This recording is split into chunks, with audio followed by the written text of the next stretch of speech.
Внимание! Говорит Москва. Говорит Москва.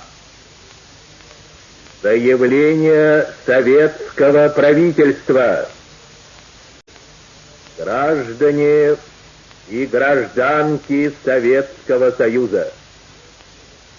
Сегодня, 22 июня, 4 часа утра, без объявления войны, германские войска напали на нашу страну.